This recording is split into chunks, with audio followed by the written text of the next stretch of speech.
How do you create a perfect world? And what happens when that perfection requires destroying everything first? This fundamental question drives the goals of Pokemon's Team Magma and Team Aqua.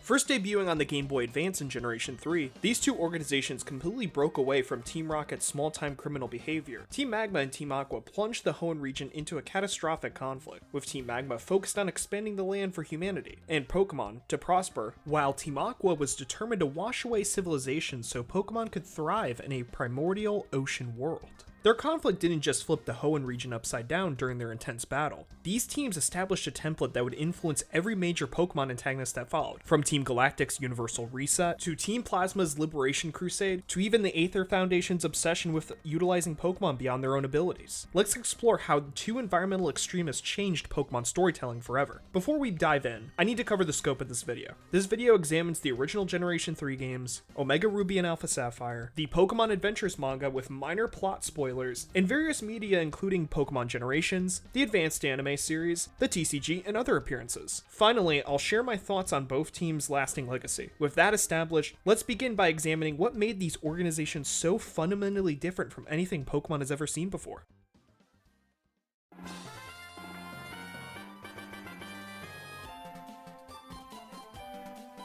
Starting with Pokemon Emerald, the player first encounters Team Aqua in Petalburg Woods. Here, a Team Aqua grunt attempts to ambush and steal a package from a Devon Corporation employee. When the player steps in to stop this grunt, he drops a hint about an operation going on in Rustboro City, the headquarters of the Devon Corporation. After the player spends some time in Rustboro City and collects their first gym badge, the player meets the same Devon Corporation employee. The employee asks for help again in stopping Team Aqua, begging the player to chase after the grunt who stole his package. Imagine getting mugged twice in the same day.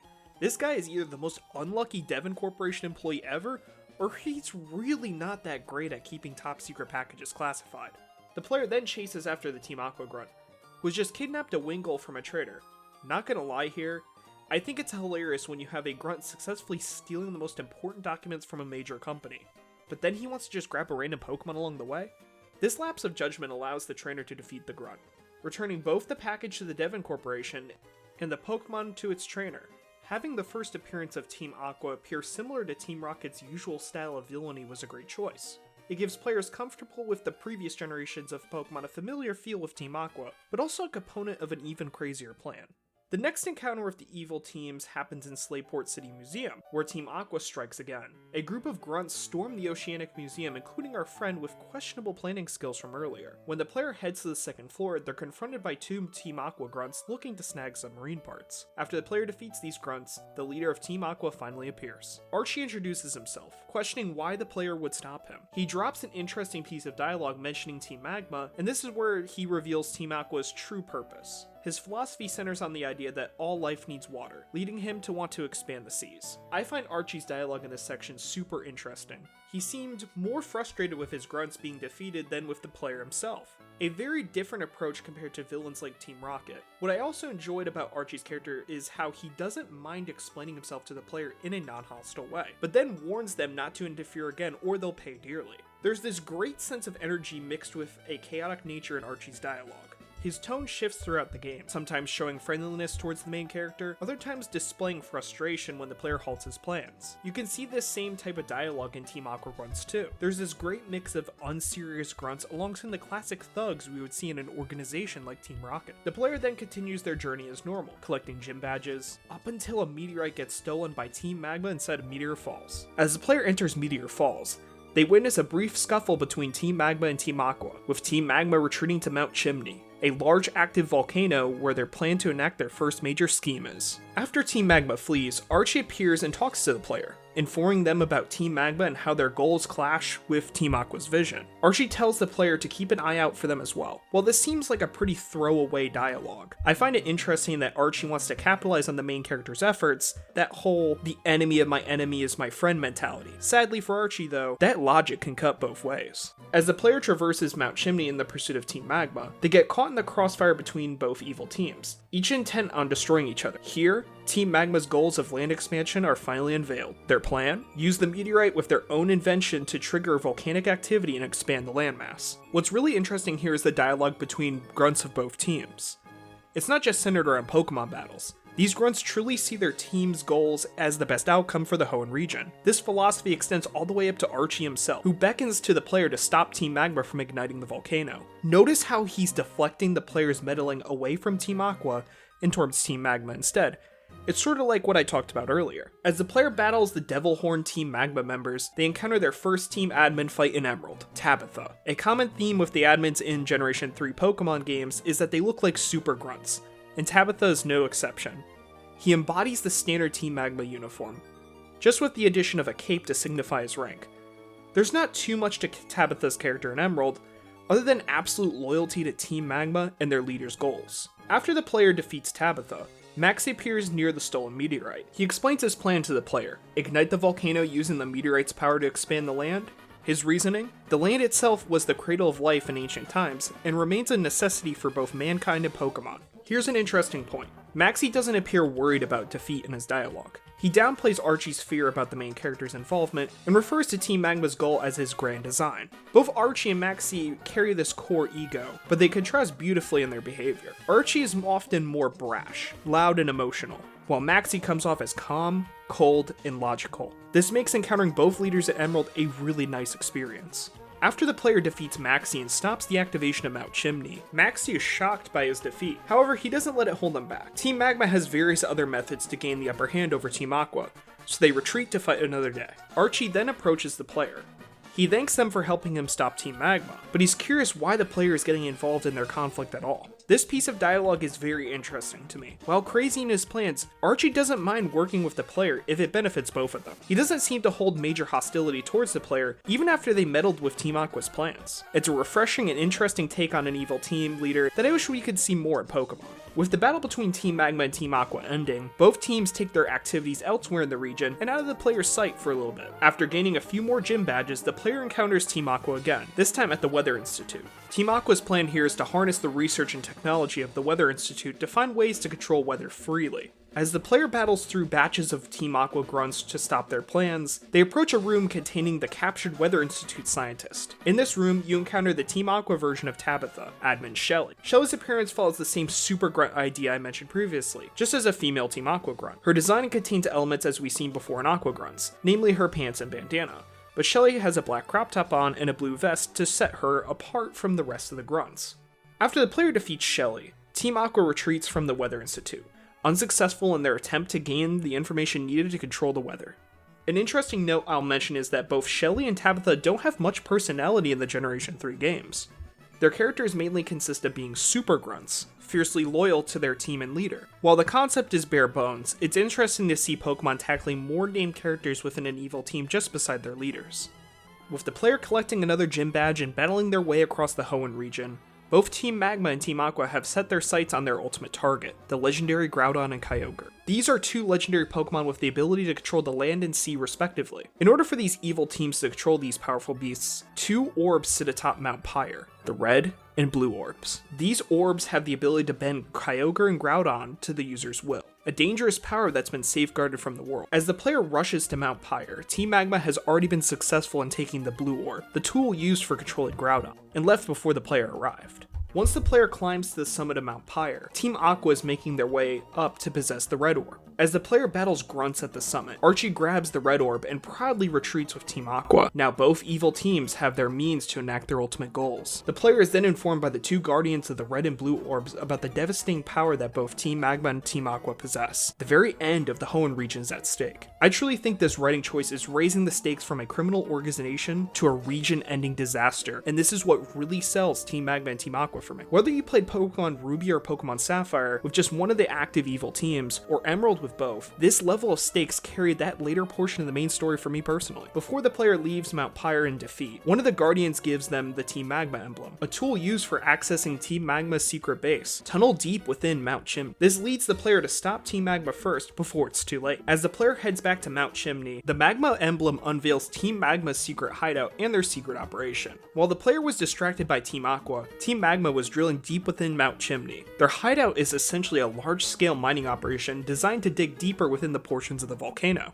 As the player ventures into the depths of their makeshift hideout, they're challenged by wild Pokemon displaced by the Tuttling, alongside legions of Team Magma grunts who are fanatical and anticipating what Maxie has planned. After the player defeats the Team Magma grunts, the last line of defense is Tabitha. When the player finally reaches Maxie, the full picture becomes clear. Maxie drilled into the depths of Mount Chimney in an effort to awaken Groudon, the legendary beast associated with expanding the land. As Maxie uses the blue orb, beckoning for Groudon's assistance, Groudon does not awaken, but immediately flees from its containment in Mount Chimney, disappearing right in front of Maxie. A bewildered Maxie questions where Groudon has gone. Meanwhile, Team Aqua has prepared their own efforts to summon Kyogre by hijacking a newly unveiled submarine. An interesting point here is that Archie's in front and center for the hijacking, even threatening the player to come and take the submarine back, essentially giving away Team Aqua's secret hideout base location in Lily Cove City. This action by Archie really makes me enjoy his character so much more. It feels like he doesn't care if the player tries to stop him, seeing it as a useless effort mixed with Archie's strange friendliness towards the main character. It really makes every encounter with Archie fun, even if he has a few screws loose. As the player makes their way to Lily Cove City and surfs into Team Aqua's hideout, they're greeted by a similar large assortment of grunts like the Team Magma hideout. What's interesting here is that the Team Aqua base feels like an established portside facility, complete with areas to launch boats and submersible vessels, make repairs, and harbor tools for the organization. This choice makes it feel like it would be the best hiding spot if the world gets flooded by Kyogre. There's some interesting thought process behind why both evil teams made their bases where they did. Team Magma uses a tunnel near a volcano to hide underground during large-scale eruptions, while Team Aqua uses a naval base that can be easily sealed off to harbor themselves during massive floods. While braving Team Aqua's hideout, the player can find the Master Ball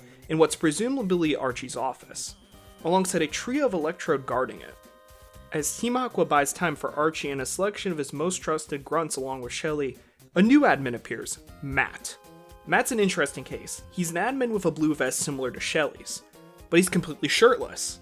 This design really embodies the super grunt approach to this generation's admins, with Matt appearing both physically strong and battle-tested enough to earn his position. With Matt defeated and Archie escaping, there's only one option left: traverse the seas to stop Archie. As the player searches the seas for Team Aqua, Team Magma hatches an ultimate trump card to stop their rivals. Maxie and a small batch of grunts alongside Tabitha raid the Moss Deep Space Center to gather rocket fuel. Their plan?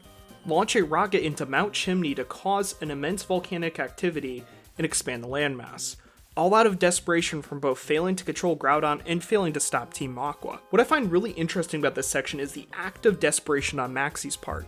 We've seen Maxie as a logical and calm leader, but due to his failures, he's driven to an act of savage brutality to accomplish his goals. What makes this even more interesting is how Maxie snaps out of his desperate tactic as soon as he's defeated, seeing the horrors he almost unleashed if he had won against the player. After Maxie retreats with Team Magma, the player resumes their search for Team Aqua. Below the depths of the Hoenn region lies the Seafloor Cavern, the rumored location that houses Kyogre, the Pokemon Team Aqua wishes to use to flood the Hoenn region. As the player dives below the Hoenn Ocean and enters the Seafloor Cavern, Team Aqua's most loyal grunts guard the entrance, with Shelly serving as the final defense so Archie can awaken Kyogre. Despite the grunt's strong determination to defeat the player, and with Team Aqua's goals becoming a reality, the player reaches Archie.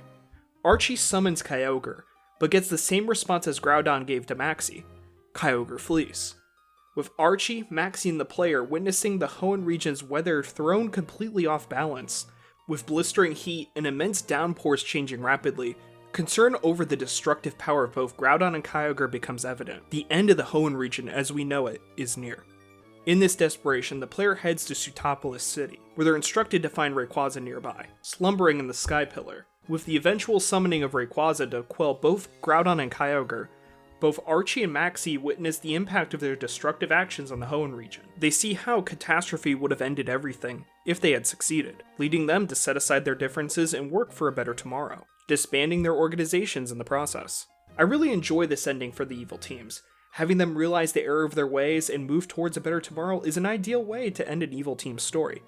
While I don't wish every Pokemon villainous team had this ending, it is a refreshing take on the formula of simply defeating an organization outright. Another note I wanted to make in this section concerns the missing Team Magma admin from Pokemon Ruby, Courtney, who was removed in Pokemon Emerald. Her design is similar to the other admins, being a super grunt with little personality besides loyalty. If Emerald featured more of Team Magma's involvement, I could see Courtney appearing, but her absence is due to the limited Team Magma encounters, a core issue in Pokemon Emerald. Both Team Magma and Team Aqua have interesting aesthetics. Team Aqua bases their design on pirates and maritime activity, with Archie specifically wearing what looks like some sort of wetsuit mixed with his signature bandana. Shelly and Matt sport blue vests while grunts wear classic pirate outfits, black and white shirts with blue pants. It really drives home the pirate theme of Team Aqua, especially with all those signature bandanas. Team Magma, on the other hand, features reddish hoods with uniforms that resemble beasts, seeming like a science-focused cult around Groudon and other horned beasts of the Pokemon world. Their design bears resemblance to devils, which empathizes their fiery roots and ambitions. Maxie's design in the original games resembles that of a scientist, with his mad scientist overcoat bearing the Team Magma symbol. Overall, I love the foundation that Team Magma and Aqua gave in the Generation 3 Pokemon games. But with every good foundation comes adaptations. Let's talk about how the remakes, Pokemon Omega Ruby and Alpha Sapphire, tackled these two villainous teams.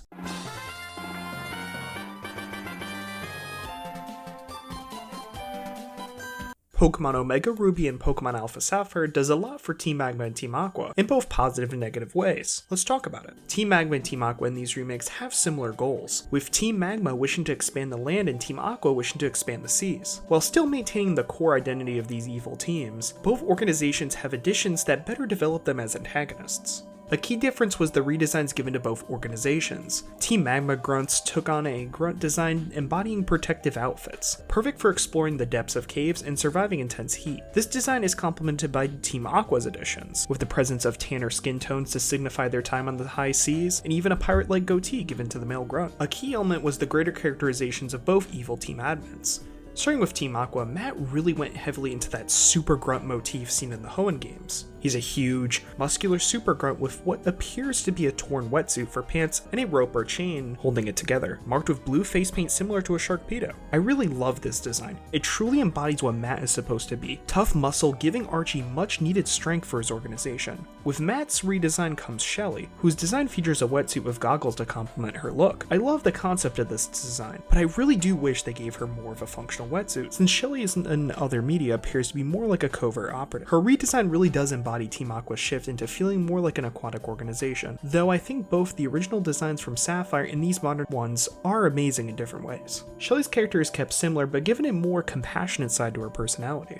Her character even warns Archie not to awaken Kyogre. I really like this change. It adds depth to Team Magma and Team Aqua by showing that people may have joined their organization under the impression of a noble goal, with Shelly being an example of someone realizing the horrors of what they may have unlocked. Overall, Team Aqua has some really good work done on their admins, but I love what they did with Team Magma as well. Team Magma expanded on both Tabitha and Courtney, with Tabitha being the best rewrite out of the four admins. Tabitha was given the background of a former Devon Corporation researcher who later joined to work up with Maxie, with his goals being to one day lead Team Magma after Maxie. This bit of writing really sells me on Tabitha as a character, especially with him being favored by a majority of the grunts. This takes on another aspect of a super grunt, a grunt who's looked up to by their lower subordinates, similar to how Proton is in the Johto games. His redesign gives him a large overcoat similar to a lab coat with golden horns and a stocky build. I really like this change. Giving the Magma admins lab coats was a great addition. Now, I will warn you, my hottest take is about to be delivered. I really do not like what they did with Courtney in the remakes at all. I don't mind her design change, especially with the additions of Magma admins having lab coats over their base uniform. My problem really lies with her writing. Courtney in the remakes is given this robotic yet obsessive personality, with a huge obsession with Maxie's character. I get that they wanted to make her similar to the original in that obsession, but this really could have been handled in better ways. For example, you could have given Courtney her fierce loyalty to Team Magma, but with said obsession centered around Team Magma's goals, seeing what she's doing is helping the Hoenn region. This could have worked with her robotic personality more, seeing it as pure logic, contrasting with Shelly's more emotional reason for joining Team Aqua. The redesigns and rewrites extended to both their leaders as well. Maxie was given a signature set of safety goggles/glasses and a large lab coat over a formal outfit, still in that signature Team Magma color. I really enjoyed Maxie in the remakes. His writing centered around his focus as a logical person, reasonable about what he's doing and why he's doing the things he's doing. This especially leads to him wishing to reform Team Magma into an organization that it should be, vowing to help the world rather than destroy it in the game's epilogue chapter known as the Delta episode. Now, if you thought Maxie had a great redesign, you need to see Archie's. They really went into the pirate motif, with a ripped, torn apart pirate captain outfit, a large anchor chain, and facial paint that really gives him that crazier look fitting for his character. I love how they took the original design and personality, blended them together more, and created an effective design I enjoy. I like both designs for different reasons, but this is my favorite design in the remakes.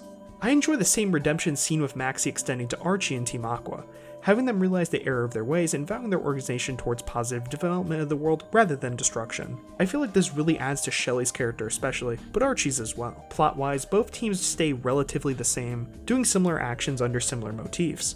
One interesting change I do enjoy is that Mount Chimney subplot with the meteorite is tweaked a little bit in this version, making the meteorite centered around the awakening of a megastone, a brand new mechanic introduced at the time in the Generation 6 games. It's a great way to introduce Mega Evolution to the Hoenn region. This extends further with both evil teams trying to pursue Latios and Latias in order to control them in the story. This adds another great conflict to put Courtney and Matt in to give them a more involved role in the story, as they feel left out in the dust compared to Tabitha and Shelly in most media. As I covered the Delta episode's role with Team Magma and Team Aqua earlier, I'll mention that I do enjoy how, after both teams' redemption, they're friendly with the player. It's a fun addition I wish more Pokemon games would do with their more reasonable antagonists. Overall, I loved a good amount of the additional writing given in the remakes, with just a few key criticisms. However, what if I told you there's a piece of media I think took Team Magma and Team Aqua to elevated heights, making their conflict feel like a more powerful, ideological clash rather than a series of small scuffles? That media would be Pokemon Adventures. Let's talk about it.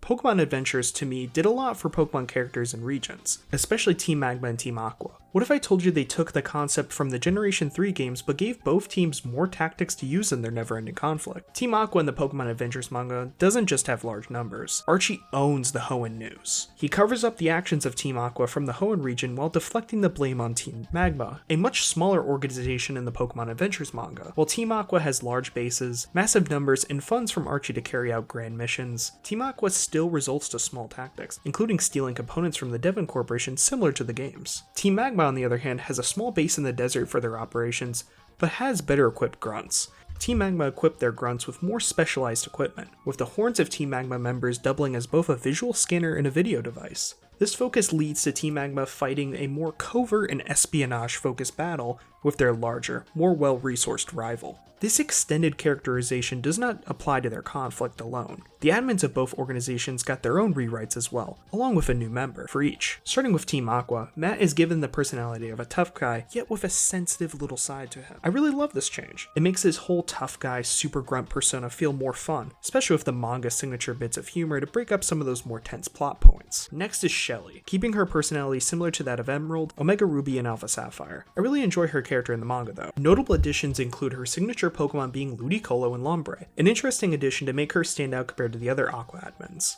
Besides this, she really stays relatively accurate to the Pokemon Emerald's portrayal. An interesting decision made by the manga was the addition of a new Team Aqua admin, Amber. Amber is an admin who specializes in being a master of disguise and Team Aqua's signature spy, with notable cruelty compared to the other admins. I really think this is a great addition. Having an admin take over a much more covert agent role rather than a leadership role best suits the new Team Aqua grunt, one with massive numbers and media control.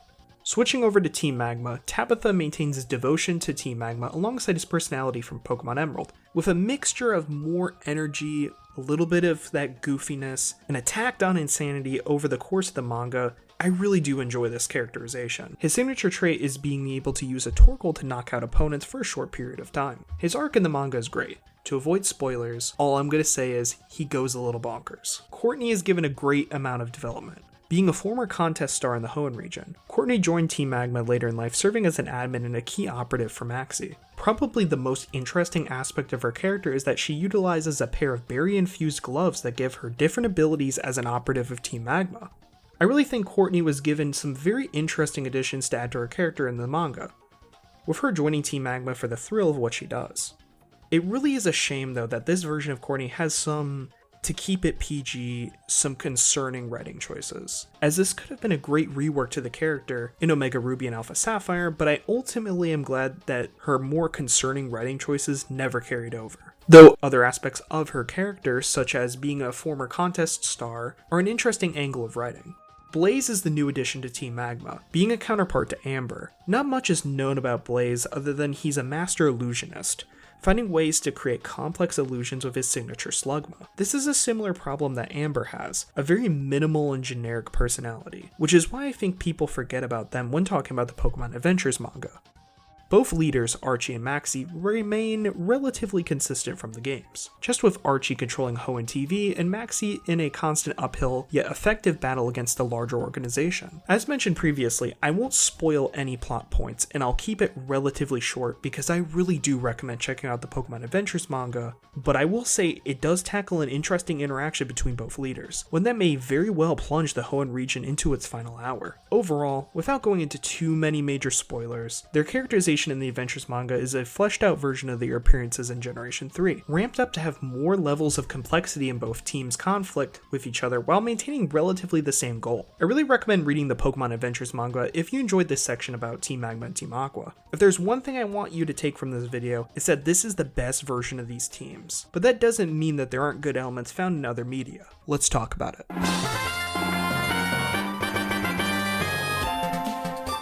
Other Pokemon media over the years tackled similar elements that the original Hoenn games did, with their approach to Team Magma and Team Aqua remaining relatively the same, just with minor revisions. In the Pokemon Advanced anime, Team Magma and Team Aqua stay relatively similar to their game counterparts, with notably a mission of the admins Courtney and Matt. I think having just Tabitha and Shelly was a smart choice, with both admins having a rivalry with each other in the conflict between both teams. Team Magma seems to be more well organized compared to Team Aqua in the anime, mainly with Team Magma having larger resources and capturing Kyogre to use as a bargaining chip to trade with Team Aqua for the means to control Groudon. As with any evil team, both teams were trying to swindle, backstab, and sabotage each other along the way. Archie in this series was the one to truly go insane, losing control in the process of using Kyogre. While not featured in the Pokemon anime, the tactics of both organizations employed were highly interesting, especially with Maxie capturing Kyogre in order to have a leverage over Archie. This two steps ahead approach was great, especially with Archie trying to throw a wrench in Maxie's plans. Pokemon Generations, a series of shorts to celebrate the 20th anniversary, showcased two shorts for Team Magma and Team Aqua. The first one, titled The Vision,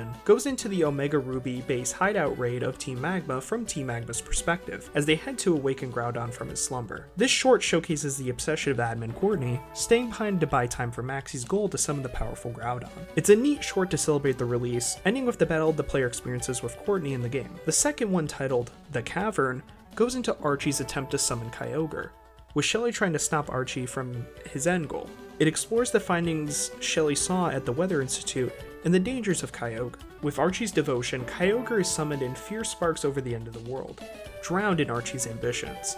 These two shorts show a different side of Team Magma and Team Aqua that works well with the games. In the world of the Pokemon TCG, Pokemon has created two expansions based off of Team Magma and Team Aqua. The first set, titled EX Team Magma vs Team Aqua, came out around 2003-2004 depending on your region. The set focused on Pokemon under the control of Team Magma and Aqua, from the classic Mightyena, Zubats and Numels or Crawdons, to newer additions like Team Aqua having a Manectric or Team Magma having a Rhydon. As someone who loves the Pokemon TCG, especially in this EX era, I loved how this set gave both teams Pokemon that would amazingly fit in their lineup, as the games can get pretty stale in seeing the same Pokemon over and over again. During the release of Pokemon Omega Ruby and Alpha Sapphire, the Pokemon TCG had a small special set called Double Crisis back in 2015. This set differs from the previous Team Magma and Aqua set. It's a smaller set focused on artwork depicting the battles between Team Magma and Team Aqua, with flavor text detailing how each evil team utilizes their Pokemon to defeat the opposite team. Pokemon such as Camerupt helping us create escape routes for Team Magma, using Pokemon such as Aaron to destroy critical resources for Team Aqua, Sharpedo launching out of waters to surprise tag Team Magma, to even Team Aqua using a muck to silence a Team Magma grunt and her Pokemon. As someone who loves these smaller Pokemon card sets, this is my personal favorite card set of all time. The card art is amazing, and it shows dirty tactics used by both teams, and has some really great flavor text. I really hope Pokemon brings these back. I would love to see this done for other evil teams. A final addition I'll make is dedicated to Archie and Maxie, shown above during the Rainbow Rocket storyline in Ultra Sun and Ultra Moon, with Archie and Maxie coming from realities where they each won. But right after their great victory, they were teleported to the main timeline. I really love this. Generation 7 had great humor, but I'm dying over the plausibility that these two leaders won, came out on top in their insane goals, just to be brought to the main timeline, just to get their butts kicked. I guess the Pokemon series has a radar to ruin the plans of every Pokemon villain. With that being said, let's close with some final thoughts.